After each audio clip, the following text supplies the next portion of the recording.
no solo se habla del principio del pensamiento más elevado del ser humano, el cual es crear cosas con la mente o hacerlas desaparecer, sino el lenguaje humano. Mire, es parte de la metafísica enseñar que con declaraciones de nuestra boca podemos traer a la existencia lo inexistente. Que con declaraciones de nuestra boca tenemos el poder de traer a la existencia lo inexistente. Eso es metafísica. Declaraciones como: yo lo creo, yo lo confieso y ahora lo recibo. Eso es pura metafísica, superstición, paganismo, no palabra de Dios. Es puro Aristóteles. ¿Quién fue el culpable de meter esta porquería de doctrina dentro de la iglesia del Señor? Un predicador. En los años 80, su nombre, David Yonggi Cho, escritor del libro La Cuarta Dimensión. En este libro, este hombre habla de que si usted tiene el deseo de tener una bicicleta, embarácese de la bicicleta. Y usted tiene que embarazarse de la bicicleta, dice el escritor.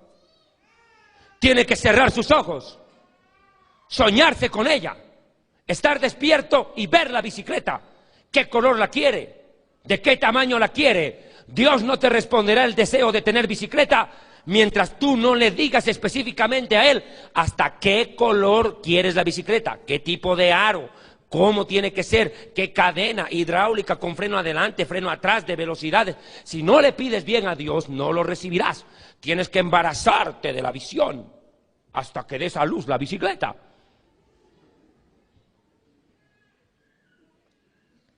Suena bonito, pero no es bíblico. Es falso. Y dice él que todas las mañanas tú te tienes que levantar y decir: yo visualizo mi bicicleta amarilla, hidráulica, así, asá, así, asá. Y en todo el tiempo tienes que visualizar y decretar: ya lo tengo, lo confieso y lo tengo, lo confieso y lo tengo, lo confieso y lo tengo, lo confieso y lo tengo.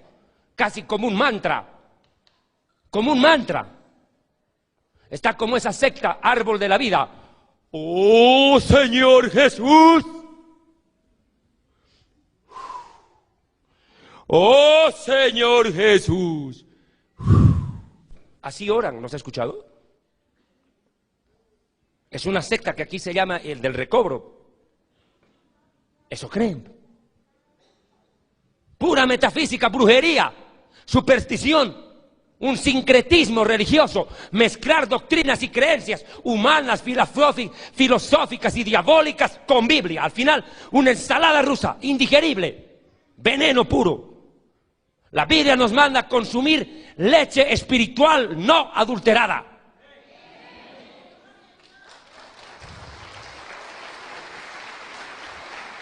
Estos predicadores corrompidos que están envenenando al pueblo de Dios, echándole arsénico al vaso de leche que tiene que tomar la criatura recién nacida en el reino de Dios para matarla. Colosenses 2, versículo 8. Mirad que nadie os engañe por medio de filosofías aristotélicas, platónicas, socráticas, pitagóricas, no sé. Y ni siquiera ahora ya solamente la filosofía griega, es el existencialismo moderno, el humanismo. Nadie os engañe por medio de filosofías, pensamientos humanos y de huecas sutilezas, huecas, vacías, carentes de sentido, absurdeces, hueco, sin profundidad, con contenido, un hueco pero sin contenido, hueca, sutileza, sutileza dice. O sea que estos predicadores te dicen cosas que suenan lógicas, que suenan racionales, que suenan coherentes, pero esconden un poder de mentira impresionante. El diablo es tan cochino, como dicen en Colombia, el diablo es puerco, mijo.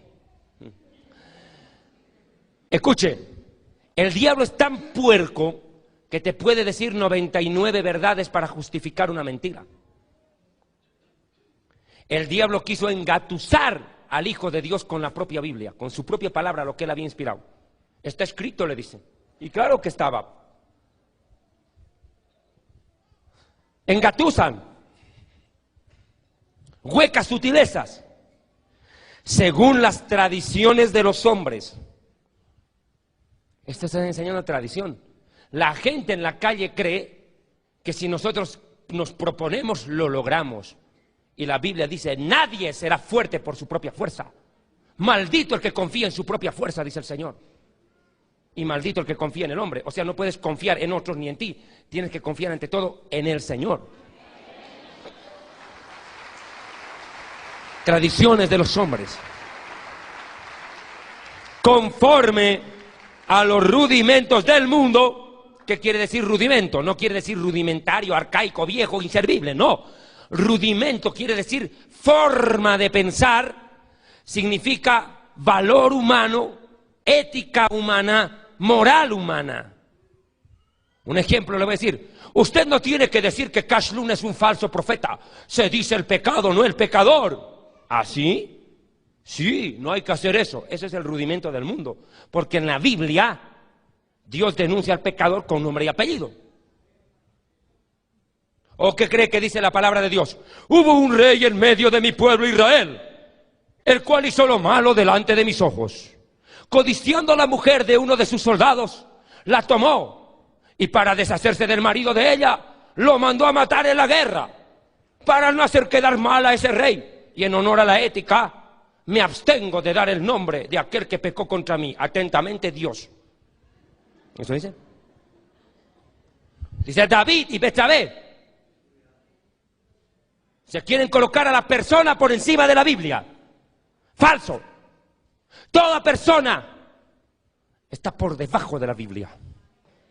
Todo predicador, inclusive de los ángeles y los mismísimos apóstoles, dijeron, mas si yo, dice, nosotros, dice Pablo, o un ángel del cielo, predica otra cosa, fuera, maldición. O sea, ni los ángeles ni los apóstoles bíblicos estaban al igual o por encima de la Escritura. No podían. Pero según el valor humano, el rudimento humano, se dice el pecado, no el pecador. ¿De dónde sacan eso? Hay que denunciar al predicador con nombre y apellido cuando éste está enseñando basura. Para que el pueblo aprenda y escape de ese falso predicador. Ahora escuche. Huecas sutilezas. Tradiciones de los hombres, conforme a los rudimentos de este mundo y no según el Mesías. Ahora, ¿de dónde sacan que uno tiene poder en la boca para hacer crecer cosas de la nada? Bueno, agarran este pasaje, Marcos 11, va a ver, de ahí se agarran. Siempre tienen algo de qué agarrarse estos falsos predicadores, líderes religiosos equivocados o deliberadamente equivocados.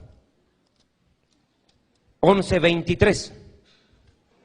Porque de cierto os digo que cualquiera que, aquí se concentran, dijere, de ahí se agarran, de la palabra decir. Ellos se enfatizan en esto, dijere, vuelvo a leer. De cierto os digo que cualquiera que dijere con la boca a este monte, quítate de aquí y échate en el mar, y no dudar en su corazón, sino que creyere que será hecho lo que dice, le será hecho. Lo que diga, le será hecho. Según este pasaje bíblico, lo que decimos tiene que cumplirse, irremediablemente. Lo que decreta nuestra boca, lo que diga nuestra boca, sí o sí tiene que cumplirse. Si le digo al monte, vete para allá, se va. A ver, intentemos. El Tungurahua está causando mucho problema, ¿verdad? ¿Dónde lo quieren mandar? ¿Al Perú? Ya, chévere. ¡Tungurahua, fuera! Uy, ahorita explosiona todavía y nos pegan el garrotazo. ¿Qué explosión? Claro. Saquémoslo al volcán de Ambato. ¿No ve que dijéremos a este monte que se vaya? ¡Que se vaya, pues! Yo les pregunto a los apóstoles de la prosperidad que viven en Ambato, ¿por qué no hacen eso y no le dicen a ese monte que se vaya? Que explosione en el mar, aunque sea. Ah, ¿no ve que tienen poder en la boca para decir a los montes que se vayan? ¿Por qué no lo hacen con el Tungurahua?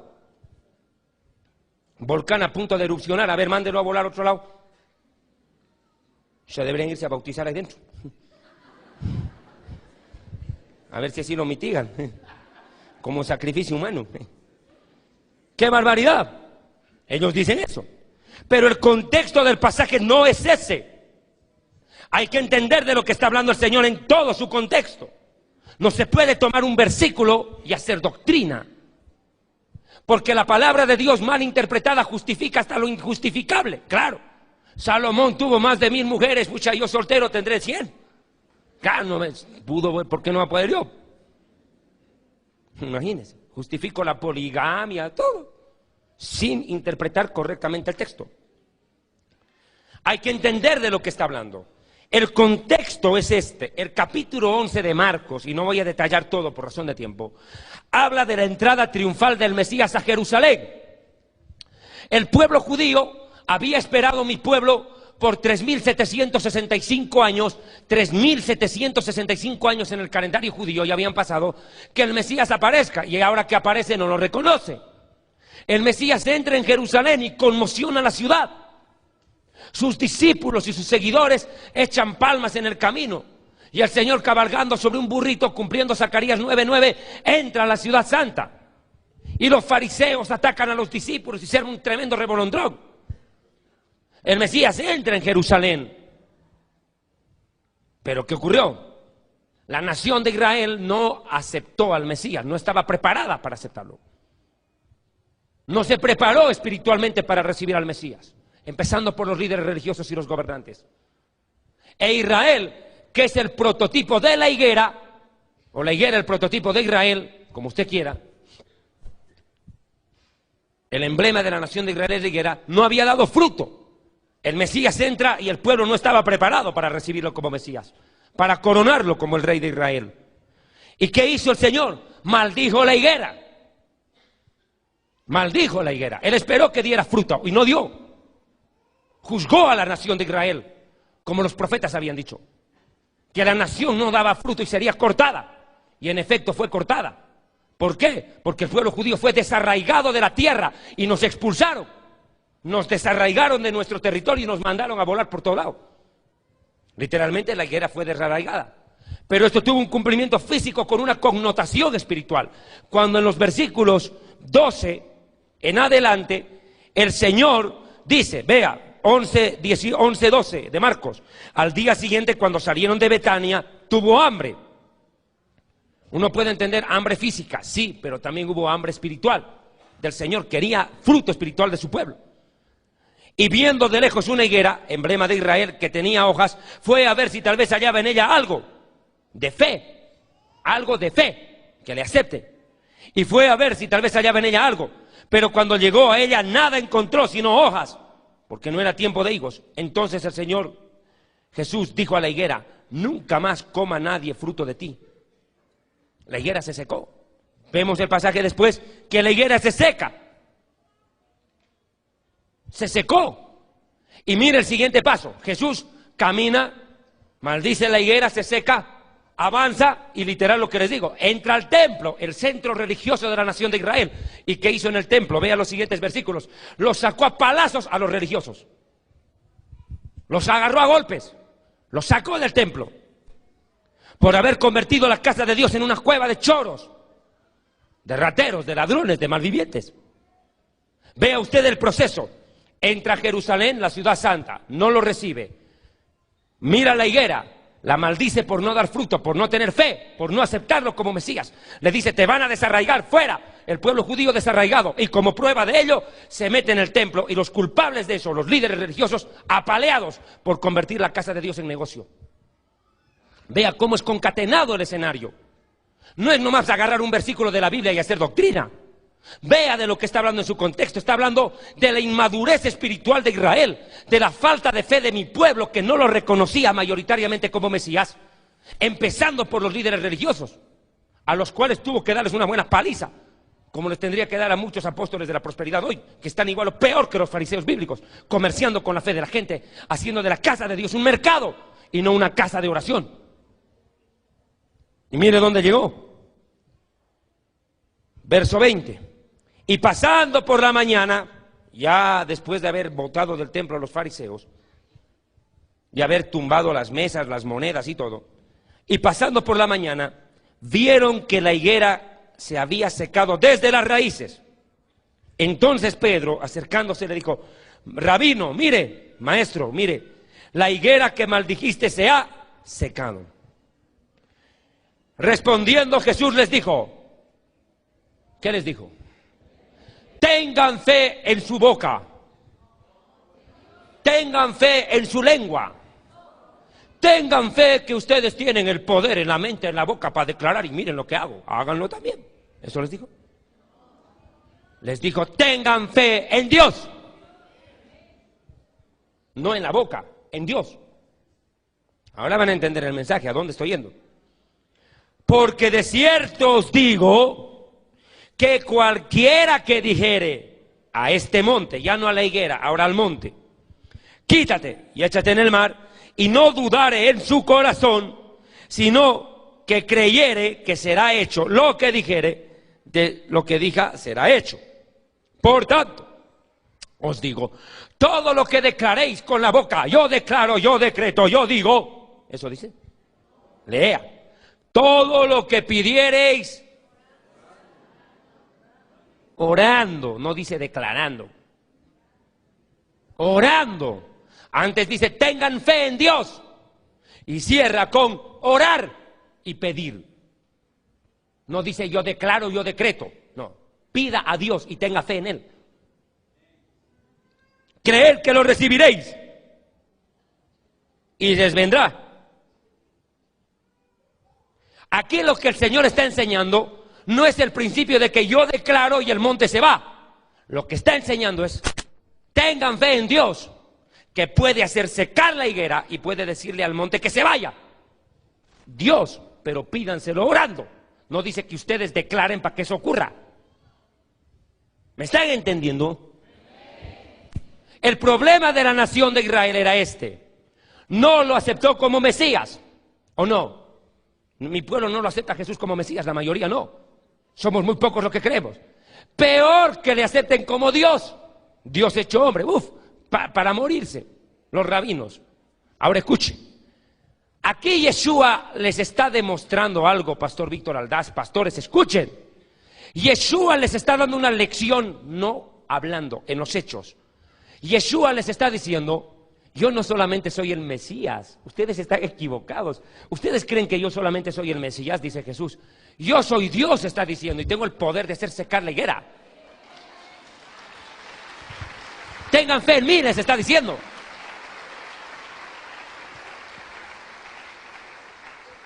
Literalmente lo que Yeshua les está diciendo es, al decirles tengan fe en Dios, les está diciendo: tengan fe en mí, yo tengo el poder de hacer secar la higuera.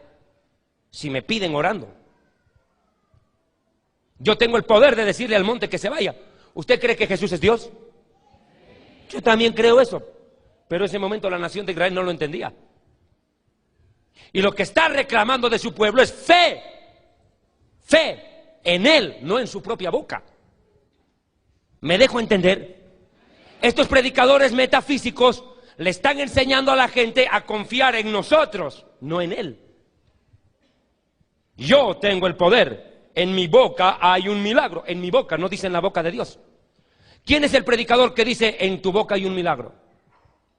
¿Quién es el que predica eso? ¿Quién es? Pero, no, hombre, ¿quién? Cash Luna.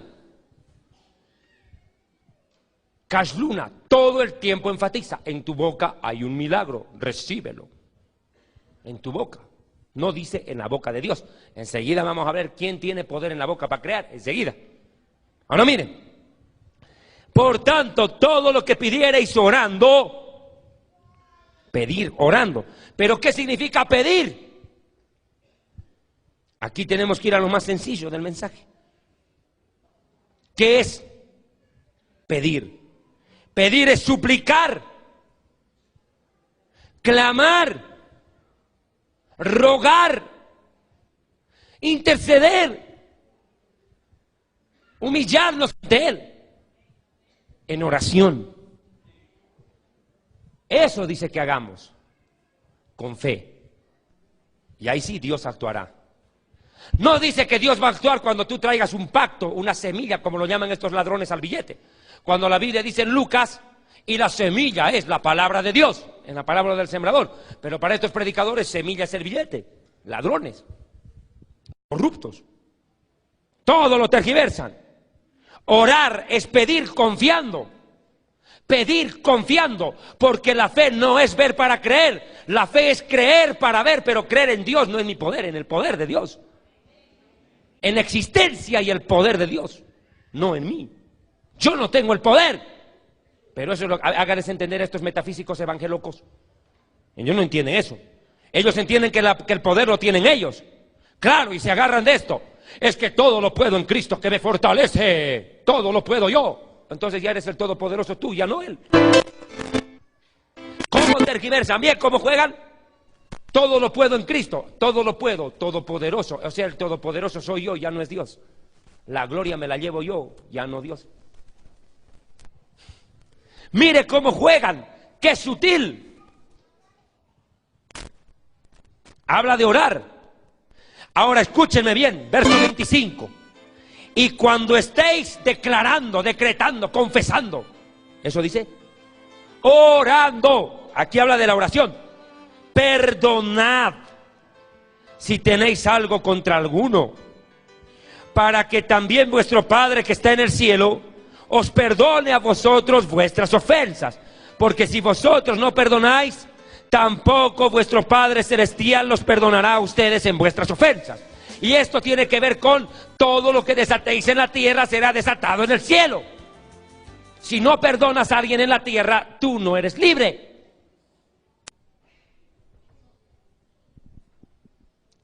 Esa famosa frase, atamos en la tierra y se ata en el cielo. Y Dios a obedecer.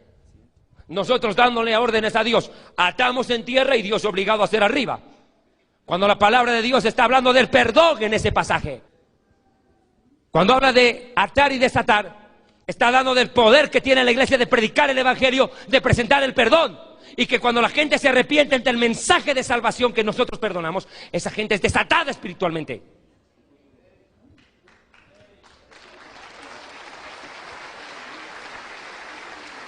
Ahora mire, cuando la iglesia presenta el evangelio, y la gente lo rechaza, yo le predico el evangelio a ellos y ellos lo rechazan. Sencillo, quedan atados. Más atados todavía, más amarrados por desobedecer. Pero cuando se arrepienten, nosotros transmitimos el mensaje del perdón. Nosotros no somos los que perdonamos, no perdonamos nosotros. Pero transmitimos el perdón de Dios en la palabra. El perdón por pecados a aquel que se arrepienta. Entonces cuando la persona se arrepiente, es desatada espiritualmente, queda libre. Pero no es de que, ato ahora, ato en la tierra, este auto será mío. Y Dios tiene que mandarte el auto porque tú has pedido un auto y lo has atado. Qué terrible de basura predican estos tipos. Es una barbaridad, están en otra cosa. Aquí está hablando del poder de la oración, de llegar al corazón de Dios. 2, está hablando de la oración, de la fe y del perdón. No está hablando de que yo declaro con mi boca y Dios tiene que obedecer. Porque Dios no obedece al hombre. Dios es el Señor, no nosotros. El que manda es Él, no nosotros, a Él. Ubíquense, herejes, falsos predicadores. A ustedes les digo, arrepiéntanse, mentirosos.